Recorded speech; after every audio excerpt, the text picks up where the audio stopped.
Hi, I'm Patricia, and this is Investigating Vegan Life with Patricia Kathleen. This series features interviews and conversations I conduct with experts from food and fashion to tech and agriculture, from medicine and science to health and humanitarian arenas. Our inquiry is an effort to examine the variety of industries and lifestyle tenets in the world of vegan life. To that end, we will cover topics that have revealed themselves as common and integral when exploring veganism. The dialogue captured here is part of our ongoing effort to host transparent and honest rhetoric for those of you who, like myself, find great value in hearing the expertise and opinions of individuals who have dedicated their work and lives to their ideals. You can find information about myself and my podcast at patriciakathleen.com. Welcome to Investigating Vegan Life. Now let's start the conversation. Hi, everyone, and welcome back. I am your host, Patricia, and today I'm elated to be sitting down with Penelope Fry. Penelope is an international consultant and vegan market expert. You can find out more about everything Penelope is involved in, as well as everything we talk about today on her company website, jacoi.com. That is JACOI.com. Welcome, Penelope. I'm very happy to be here. Thank you so much for having me. Absolutely. And for everyone listening, I will read a brief bio on Penelope, but prior to getting to that, a quick roadmap for today's podcast. You can follow the trajectory and the line in which our inquiry will be based out of. We will first have Penelope unpack her personal story and narrative as it relates to veganism. And then we'll look at Jacoi and the efforts and endeavors that Penelope involves in the vegan efforts within that. We'll also look at the consulting and different narratives that Penelope, techniques and things like that she has involved in her vegan life. We'll wrap everything up with looking at some of the ethos of what Jacoi is, as well as where Penelope is headed with her future endeavors and goals. And then we'll wrap the entire podcast up with rapid fire questions that we have pulled from people who have been listening in our audience and submitted to our website regarding questions of line inquiry with her area of expertise. As promised, a really quick background and bio on Penelope. Penelope Fry is the international consultant and vegan market expert, founder of vegan marketing agency, jacoi.com, and manager of sites like veganireland.org, where she helps people work and do business in the plant-based market. At home, she loves vegan market statistics, bicycles, vegan junk food, and cat memes.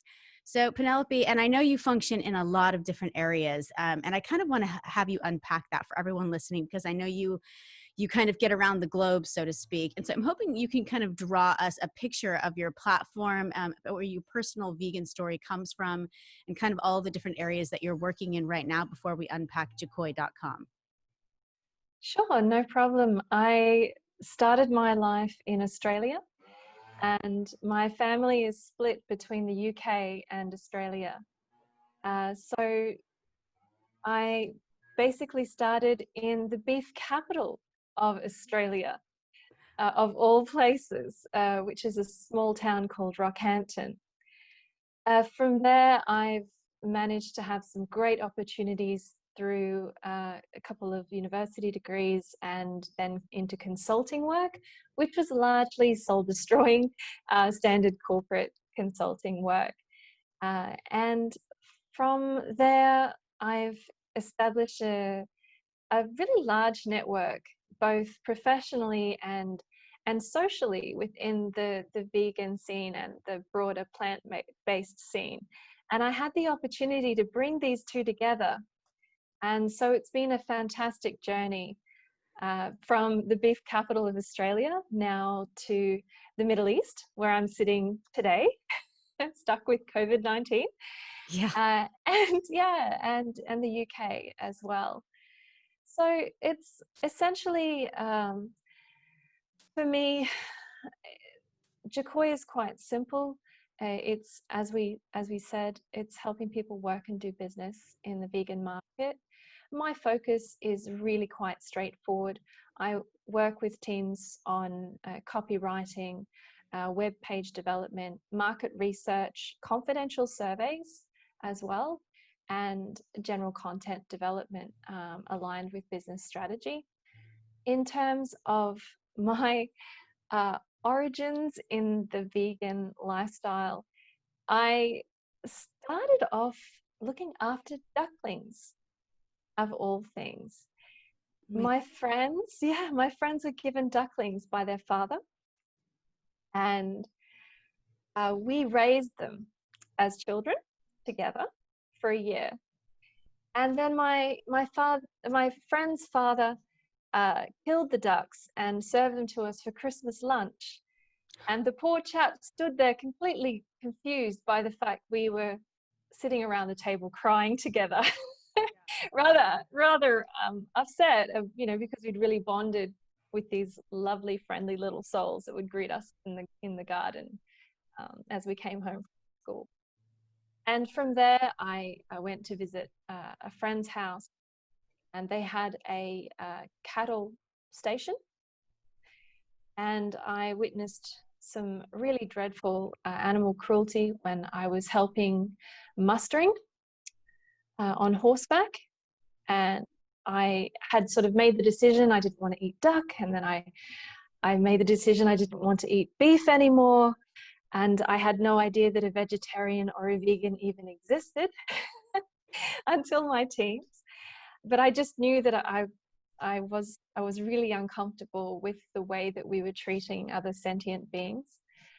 Then through my environmental science degree, which is my first degree, I learned about fisheries economics and the impact on the Great Barrier Reef, which is adjacent to the town of Rockhampton. And I moved into capital city life and big city life, and I met other people who shared my values, and I learned about vegetarianism at first, and then I had the opportunity to go vegan around the time they were inventing the very first soy-based ice cream, which really wasn't it wasn't all that great, but it was just enough to be the final shift for me. Nice. And I haven't looked back.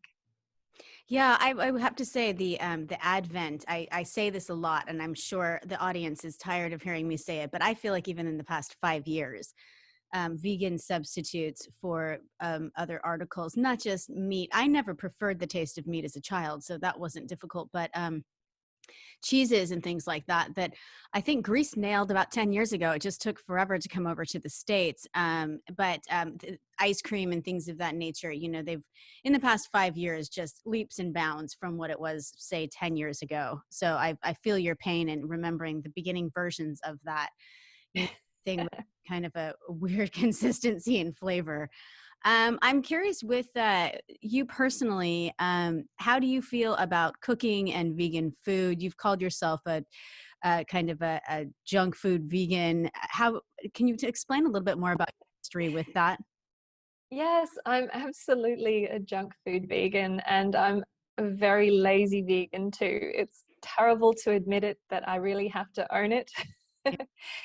My friends are fantastic cooks, and I have a reputation for the worst meal at the potluck lunch when we have our vegan get-togethers. Yeah. But I continue to have enthusiasm in my cooking, much to everybody's dismay. So when I go out, that's when I get to really enjoy great vegan food. So I'm willing to spend good money for hearty, satisfying, tasty, incredible food that I can't get at home. And there's so much more to the vegan lifestyle than food, obviously. But when your cooking isn't that flash, you really appreciate a really great meal, especially if it's a greasy breakfast. It's just fantastic. Absolutely. And it's kind of, you talked about how it's the impetus for kind of climbing into Jacoi. I think that Jacoi is, well, and I'm not sure, we'll get into when it was launched and things of that nature and how long you've been around, but I feel like now is the time for companies like yours and Jacoi, this idea of, you talked about how, vegan companies are obviously welcome, but you also have this endeavor to kind of help, persuade current companies swapping in vegan alternatives for products that they have. Can we climb into, like, at this point, when was Jacoy launched, and what was the impetus for you starting it? Officially, it started just at the start of last year. Okay. So my background is in international consulting, and I've dealt with both vegan and non-vegan businesses and products.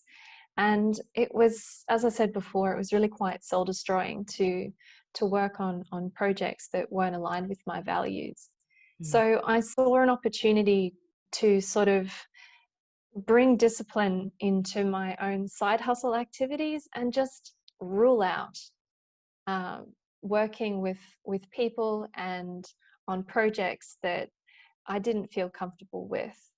So out of that sort of, there was a couple of years where I was integrating some of those side hustle activities and also in my professional life. And then I formalized Jacoy at the start of last year.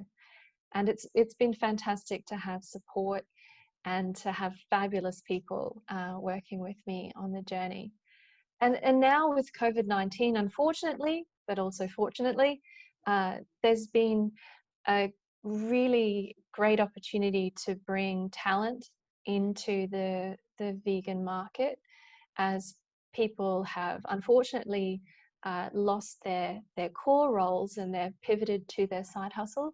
So we have fantastic web developers and other talented people now really throwing their energy into work that they love. And Yeah. we've had some good opportunities associated with that. Also, the demand for vegan products and services has shocked everybody. There's been a huge growth in especially plant-based protein alternatives, meat alternatives. It's just incredible. And, you know, perhaps we could talk a little bit more about that later. Well, and that was building. It's interesting. And the pandemic, has had a narrative all unto itself, of course, but it was building, especially in Yeah. the other markets I've just kind of started learning about. I was in Australia actually when the pandemic and the shelter in place order was put into place. And I was kind of covering more about the vegan enterprise there. Yes. Visit Ireland yearly, and so I'm very well aware of how the scene has eventuated there. But there are different parts in Europe. Europe is, well, for myself being from the States, it's smaller per country, but it has its own theme, is particularly when it comes to things like that are so culturally integrated as veganism. But within that, within the economy of each country, I think it's been received very differently as well. But in the States, you had Beyond Burger and Impossible Burger, Beyond Meat, all of these things starting to gain a lot of financial viability and become very lucrative. And then that was affecting things. And then the pandemic hit. And I think that really satiated. We also had the documentaries that came out, Yes. spawning people to have re-examined their dialogue with their diet, as it related to the environment, as it related to sustainability, in addition to health. And lenses, I think, that were already being applied. But that's why I was curious, because it seems like it was auspicious for you to launch Jacoy right during this time period, because you couldn't have known, COVID was coming out, and no one could have. No. And the No. treacherous nature that it would take place, but also this kind of this force of nature to have, most people on this globe re-examine their relationship with food and its origins and what we're doing. And so I think that the economy, once it comes back, there will be, a great deal of effort the globe over towards looking at vegan endeavors. And so when I looked at your company in Jacoy, I thought, this is just fascinating. And I want you to kind of unpack what it is, what clientele, what does your profile of your client look like? Who are you helping, and what kind of techniques, what endeavors are you doing with your efforts? Sure. Well, the average client at the moment is twofold. One is your sort of small scale, small business operator who's looking for practical help as they set up their website, or they try to upgrade their website. And we're talking about subscription packages for regular content, where we can help them by understanding the message they'd like to give, and we'll research the keywords and really understand how they can position themselves in relation to the competition, and also in the face of the pressure of search engine optimization and all those sorts of practical aspects as well. And, the role is really a doing role as much as an advising role.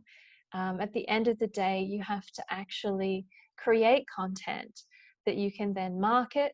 If you don't have anything to say, you really, you're invisible, and you're not competitive. So part of my role is to work directly with the clients. I'm supported by freelancers and subcontractors, but I try to make sure that I do as much of the actual doing work, the content development work myself. Also, the other aspect is creating content that I'll use for affiliate marketing revenue and influencer revenue for the business itself as well. And finally, although it's not necessarily profit driven, it's cost recovery driven, I'm really keen to continue to work with people who are looking for work within roles that are aligned and are compatible with vegan values, because that's something that I struggled with for well over 15 years. To have to do work that you're uncomfortable with, and craving the ability to just work with people that you love, doing work that you feel right about, and just looking forward to each day. So we've got information available for job seekers, and I'm also actively working with job boards on a sort of cost recovery basis to help them promote and grow their services, so that people who are looking for work that's aligned with vegan values can find it. And likewise, people who are trying to recruit can find knowledge and team members cost effectively without the sort of random lucky dip of the big search engines in the job market. I think as we start to become more aligned, it is true. I think that when people endeavor to talk about veganism, they define it in terms of one area or the caveat in which they were baptized. So it's health or ethical or sustainability, environmentalism, things of that nature, morality, all of those. But what they quickly discover is that it's, as the reason why the podcast is labeled Vegan Life, is because it becomes this environment. And I think this is such a clever way of looking at it. You're the first person I've spoken to that talks about these kinds of clauses that one wants to ascribe to the work that they're endeavoring in, and likewise, a vegan company wanting people that were, aligned with those values as well makes a ton of sense. And I think that it's an area that people haven't really considered. I'm curious with your clients and where you see yourself, do you function you're in so many different environments, across the globe. Do you find yourself functioning better with clients that are based in one country or another, or do you truly feel it's like a global effort because things like SEO and that are global efforts? Or do you think that you serve a client better to this point in a different country? It's absolutely a global effort. Like your work, we really do have it's not necessarily an integrated market or an integrated community, but there are common themes, and we can take lessons that we learn from one country and test them and experiment with them and learn from them to see if that might help somebody in another market.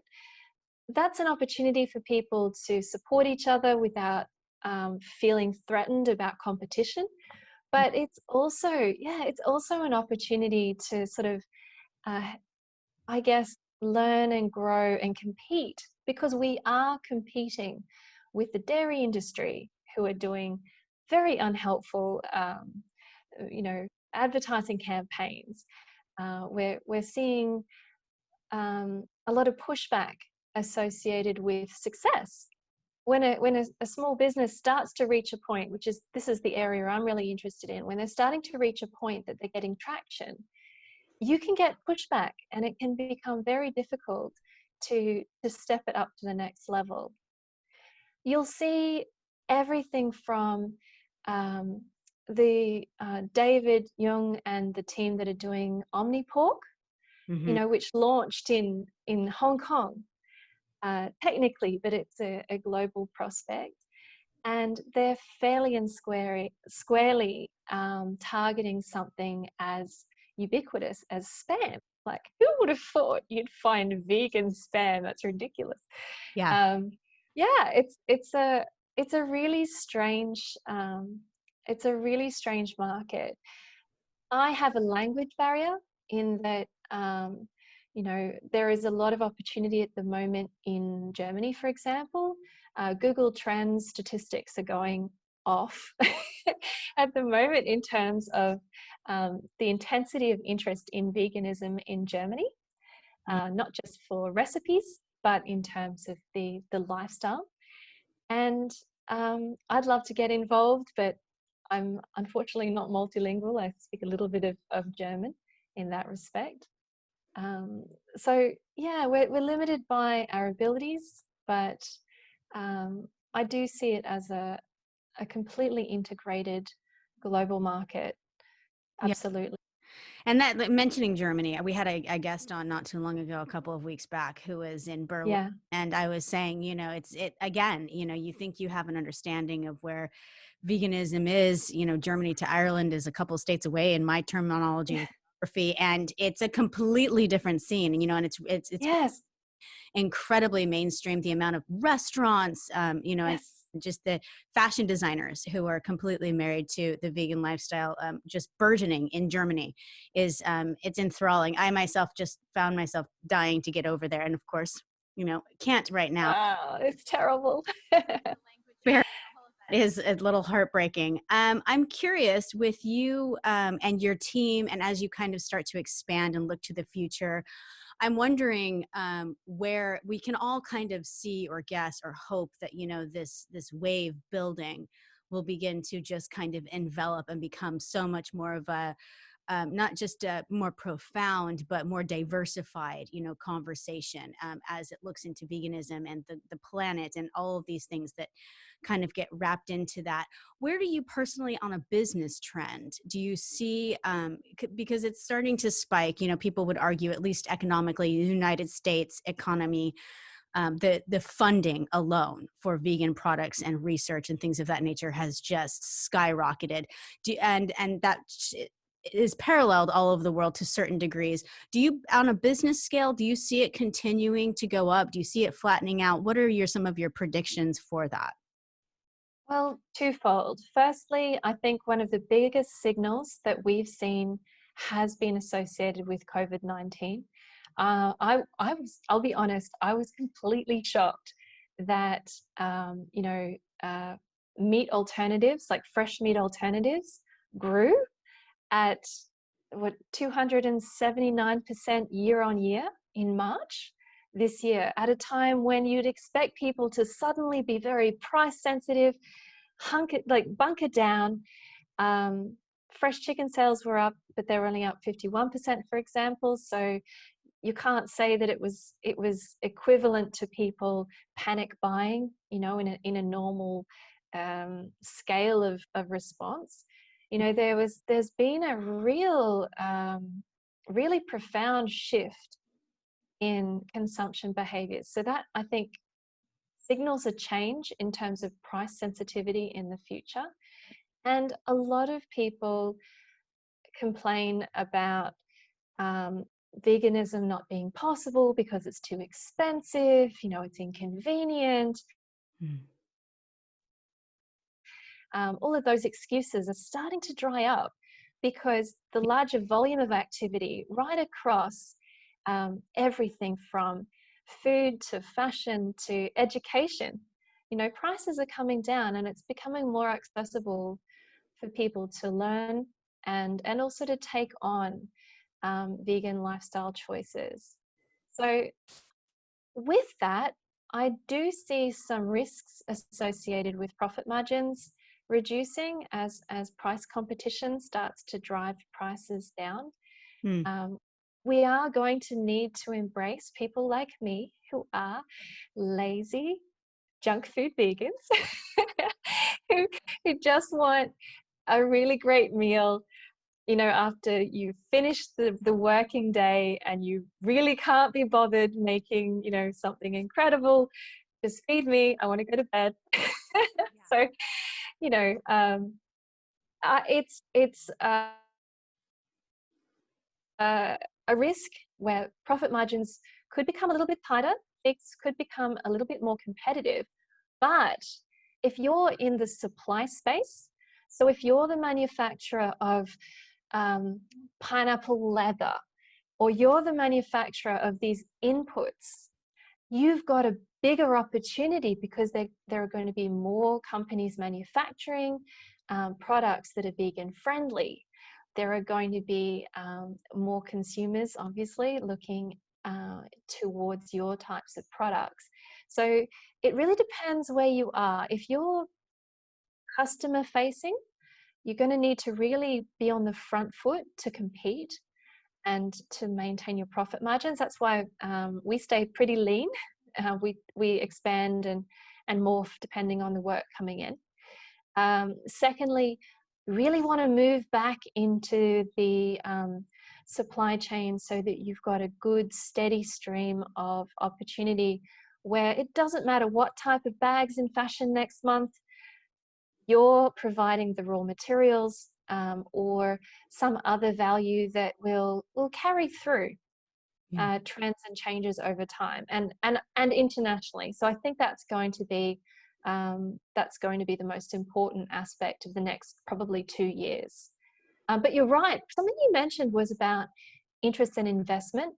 You've seen the stock market changes. Obviously, everyone knows about the Beyond Meat listing, and there are other IPOs that have been brave enough to move forward during this period.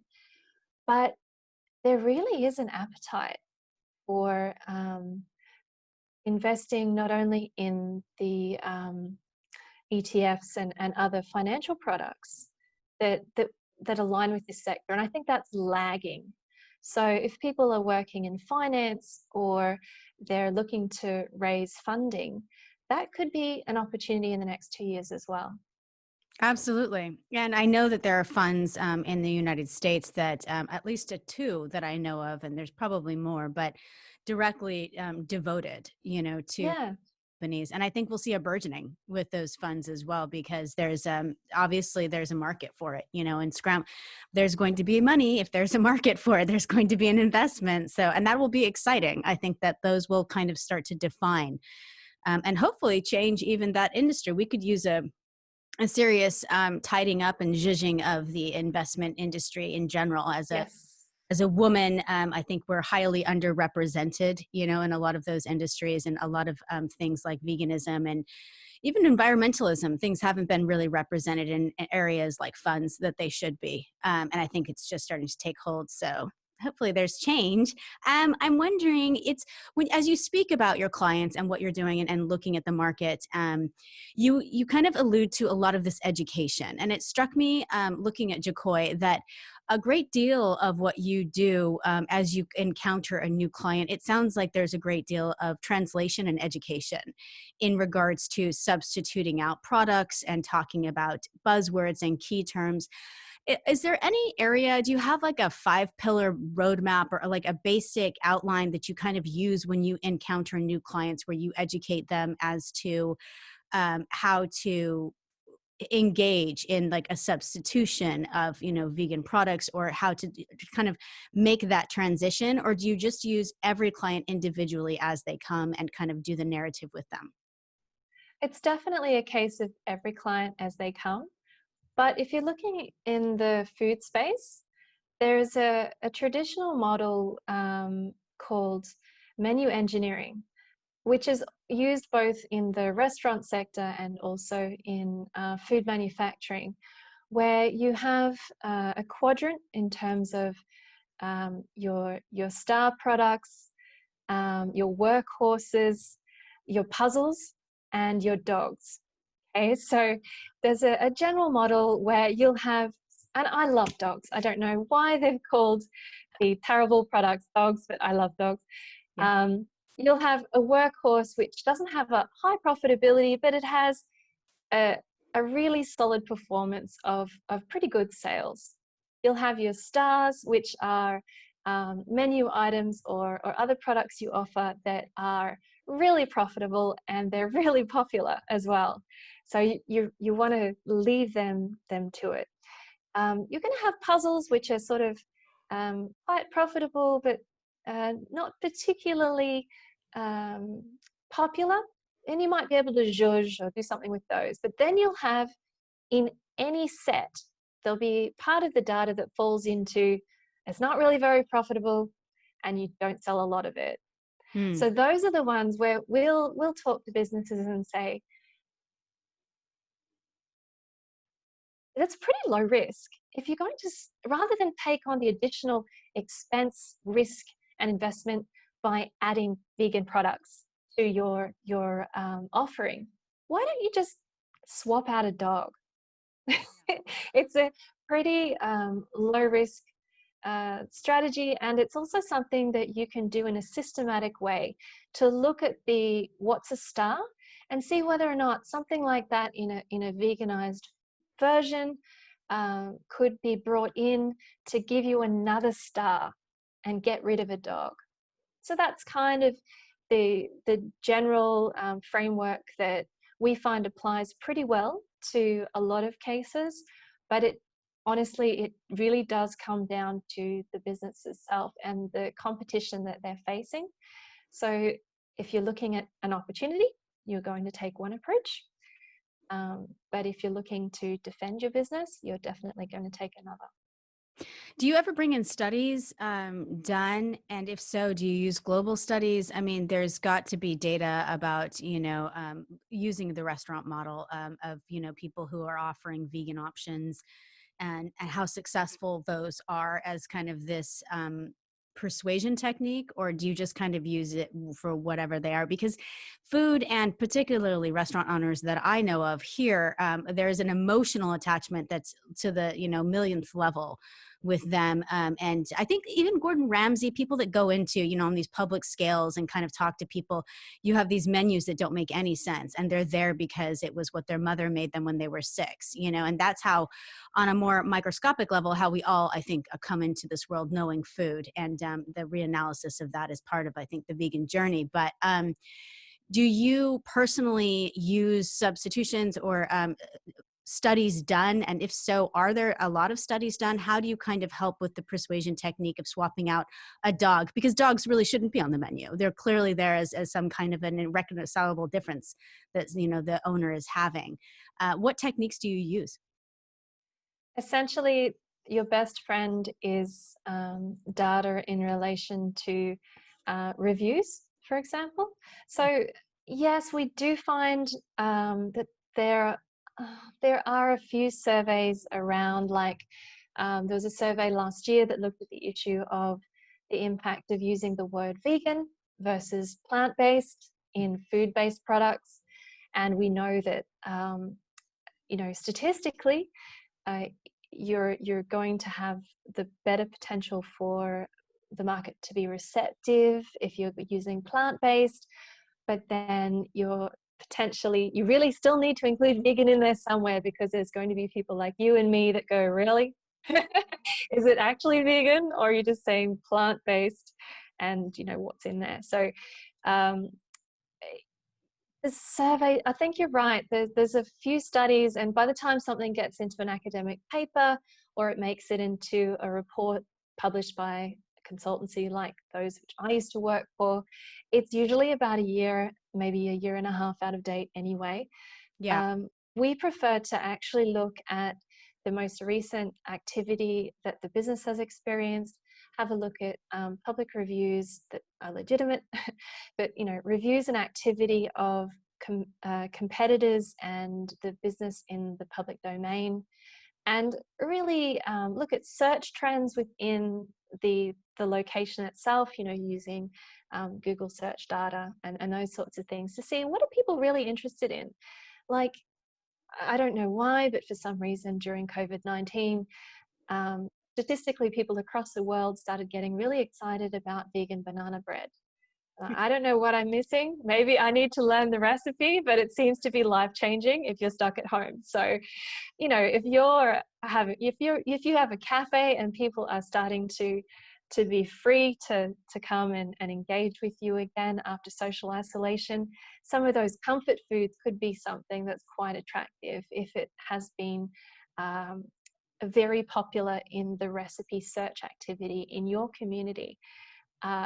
People like me might have searched for the recipe, tried to make vegan banana bread and failed dismally, but we still got a bit of a hankering for that sort of comfort food. So it comes down to the type of business that somebody's doing. There's a big difference between people looking at investment products or fashion compared with food. But it really comes down to understanding how to define the market itself, and then having a look at some sort of indicators of not only interest, but whether or not people are going to put their money where their mouth is, because we want people to have a good experience. If you take somebody that has an emotional attachment to their menu or their business, and they're like reluctantly being dragged into this whole, all right, I'd better provide some sort of vegan option. You want them to go, wowzers, like Greg's vegan sausage rolls. You can imagine the skepticism initially, and then it pretty much saved their cash flow at a critical time, and then all of a sudden, oh yes, we're going to add this and we're going to do this, and it adds momentum, and it just makes me feel great to know that if somebody's going to get a really good outcome from accommodating and embracing sort of vegan requirements and really looking at those sort of supply chain opportunities, I really want them to be successful, because I want them to keep doing it. I want them to do it more, and preferably shift all the way across. But we have to take baby steps sometimes. Absolutely. And I think that it's, the best form of persuasion is example and success, as you were mentioning prior to that. Yeah. And in the States, a lot of fast food chains, the majority of them have started offering a vegan alternative, even ones like Kentucky Fried Chicken, that their entire meal is based on chicken, and they have this meat alternative now. And it's economical for them. That's the most hysterical part. I used to tell people for years who were just adamant about, they just loved their burger or their sandwich. I said, those are like 40% soy already. Like they mix their and they look it up, and it's this daunting shock and awe. And I was like, you're half vegan already. Don't worry about it. Be there. But I do think that helps persuade smaller models and things of that nature. And, it's a win-win. I try to explain to people, particularly in my humble way of educating, which is far less refined than yourself. But hardly. Your podcasts are fantastic. Oh, you're so kind. I think saving the environment, saving money, saving your health. There's not one angle that being vegan does not help. And I think when that's introduced, it's kind of this, why haven't we all been doing this? I was talking to a good friend and a colleague, a mentor of mine, and she said, one day in the very near future, we're going to be turning to our grandchildren who looked at us and said, did you really eat meat ever? Like when was that okay? Like how were you sustaining that mental framework? And I thought, yes.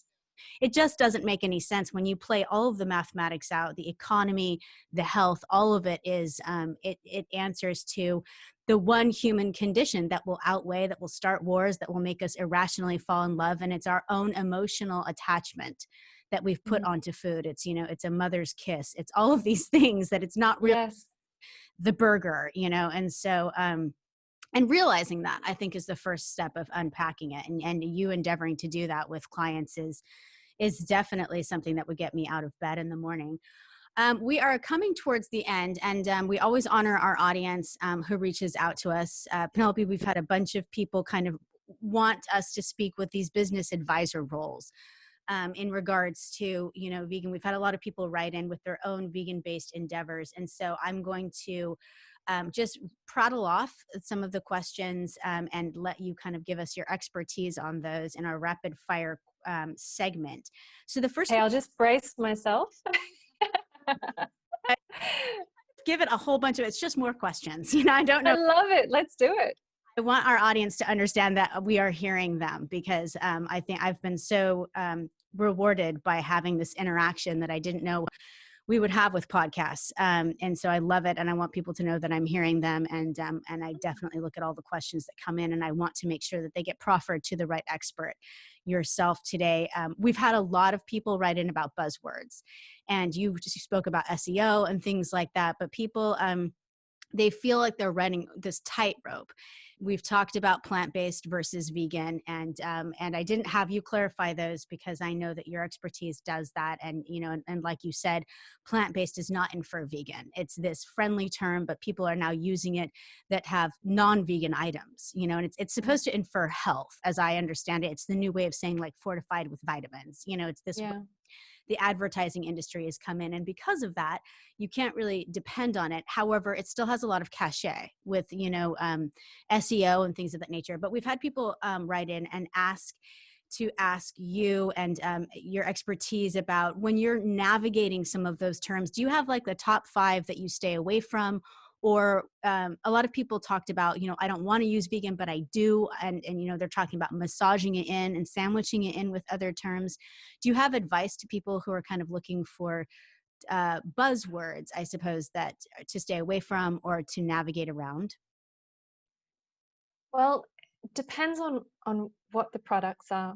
So if you're dealing with makeup, for example, vegan and cruelty-free are real positives. Like get it up there in lights. The market responds really well, obviously. If you're dealing with products like shoes and fashion, plant-based doesn't quite work because of exactly the points you made. I think you really hit the nail on the head there. People do resonate with plant-based, not only as a vegan indicator, but also in terms of nutritional health.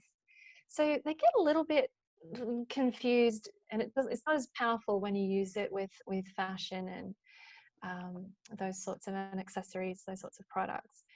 So in that sense, the phrase vegan friendly does tend to, it seems to work.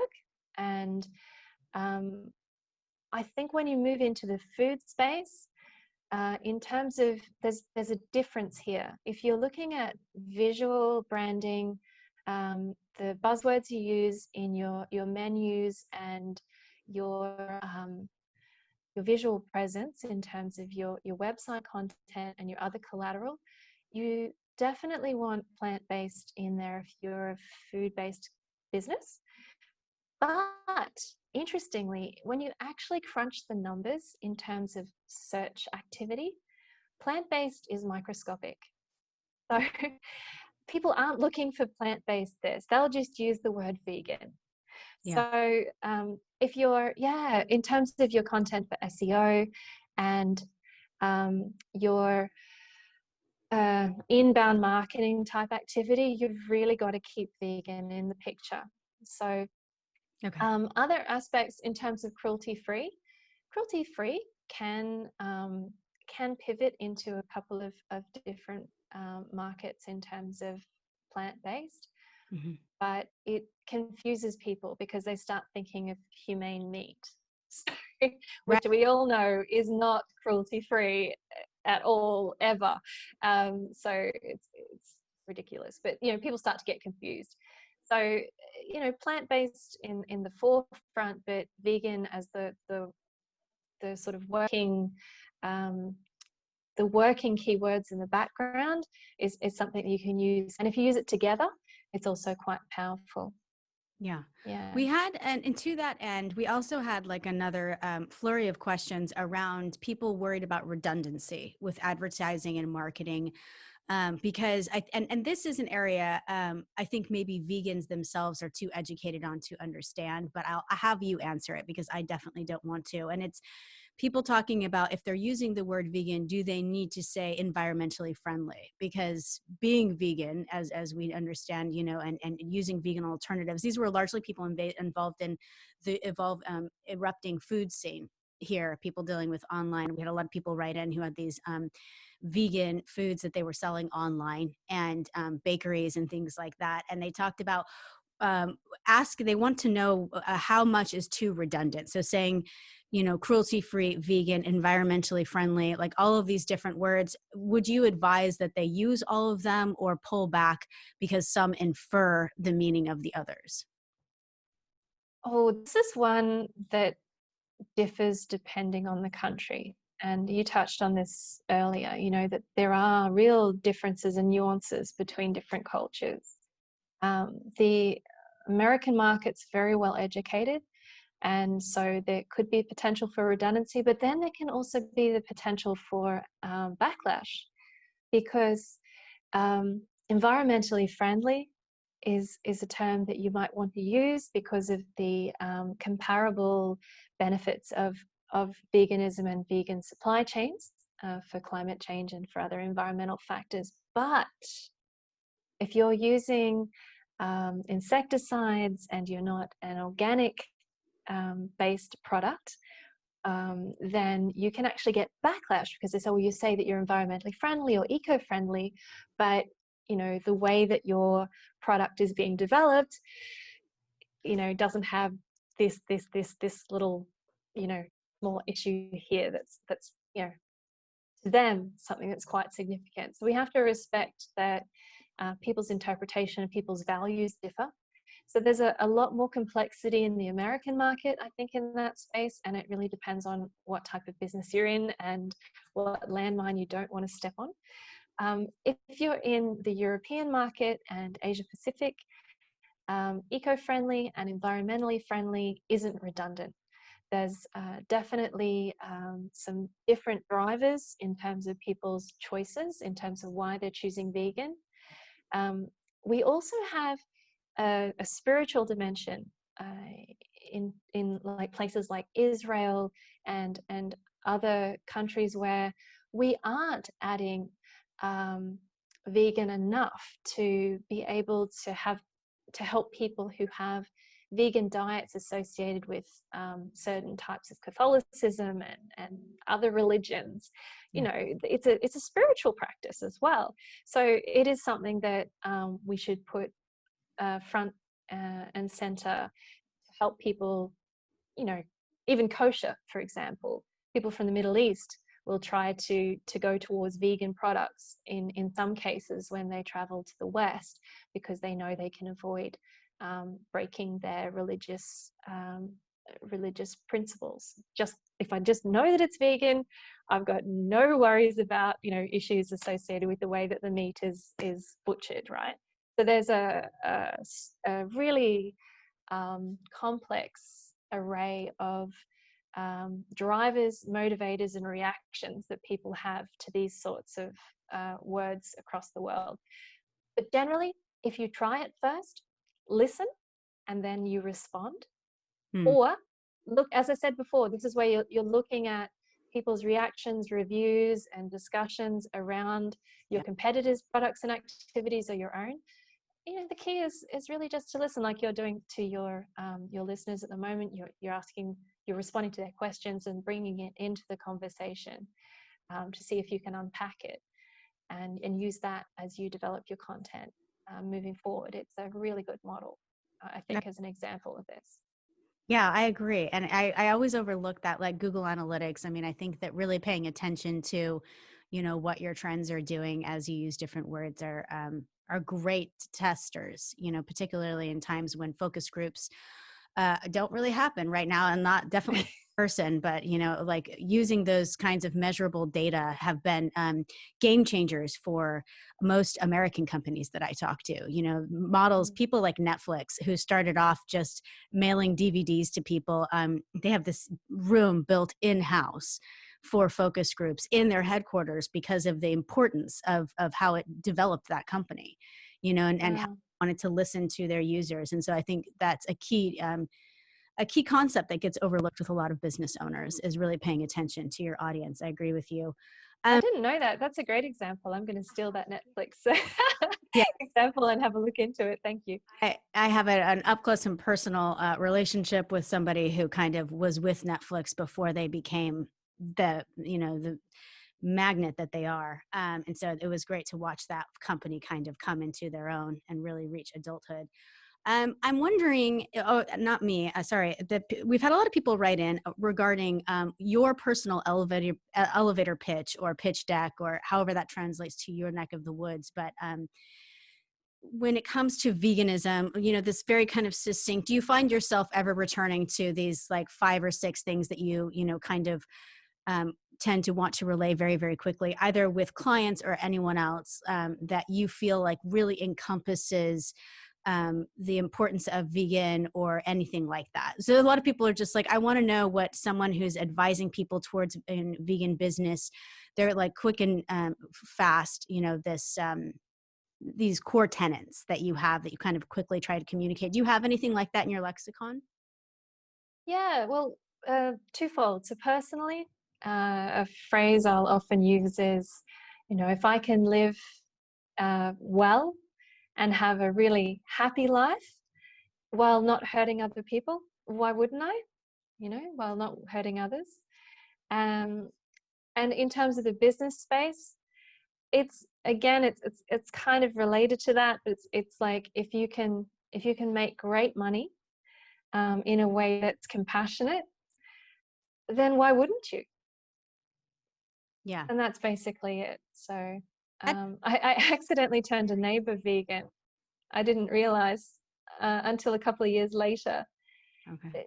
She said, "You seem to just be so happy about the new substitutes that you found," and she'd paste things that I brought home, and it seemed to be so. I always seemed to be so relaxed and at peace, that she started looking into it herself after I'd moved, actually, and she got in contact with me, and she'd been vegan for about a year at that stage, and she was really happy. So Well nice. done. That's a notch on your belt. Oh, it made my day, made my week. Absolutely. Absolutely. Lead by example. I love that. That's what I'm always telling my children. That's wonderful. Penelope, we're out of time, and I'm kind of bummed because it was a fascinating walk. And I know that our audience is really going to appreciate everything that you've shared with us today, all of your advice and expertise. I really do appreciate you giving me the time. Thank you so much. It's been an absolute honor joining you on your podcast. Thank you very much. And for everyone listening, we've been speaking with Penelope Fry. She's an international consultant and vegan market expert. You can find out more about her consultancy as well as her company on their website, jacoi.com. That is JACOI.com. And thank you for giving us your time today. I appreciate you all so much. And until we speak again next time, remember to stay safe, eat clean and responsibly, and always bet on yourself. Sancha.